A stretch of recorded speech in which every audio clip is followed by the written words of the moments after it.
that how do we want to essentially raise a family, just combining that family and faith, and decided, to lean further into a faith, which has always been there in the background, but, trying to figure out on my own. And through different journeys, sort of reading the Word, going regularly to church and being part of that community has sort of brought that back. And I come to the realisation that, God never left me. I just had to go through a couple of things. I had to go through a couple of challenges and a bit of adversity. And the more you dive into the Word, the more you realise, everyone from, David to the Israelites to, even the apostles in the New Testament, that they get to experience Jesus and then still get tested in different ways.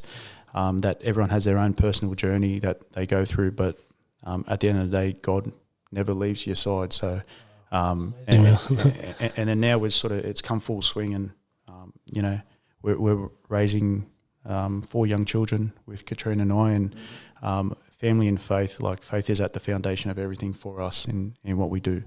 You were saying where you came from, education was pushed more than sport, and so can you tell us a little bit about that? That's right. So in Samoa, so we my grandmother's actually a teacher. My grandfather was probably a bit rough around the edges, I'd probably say, and a bit more maybe athletic. He really enjoyed boxing, and he really enjoyed drinking, right? But my grandmother really enforced education, firstly to my dad and the generation. So, uncle in telecommunications, my dad's a doctor, my uncle's an engineer. My other uncle went to Philippines and studied agriculture. My other uncle's and then their kids, there's now judges, lawyers. That wouldn't be common, right? Multiple doctors. Well, essentially, I was driven from my grandmother, and I feel like she prayed for everyone and reinforced academics. And essentially, for our family, that was our ticket. A lot of families look to professional sports or different things.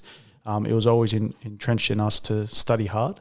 And around you go back, then people talk, Keith's doing really well in school. Lily's doing great in her maths class. I should have done a podcast with you ages ago. That's good. That's what the platform's all about, right? To know the serious side of each other. That's so true.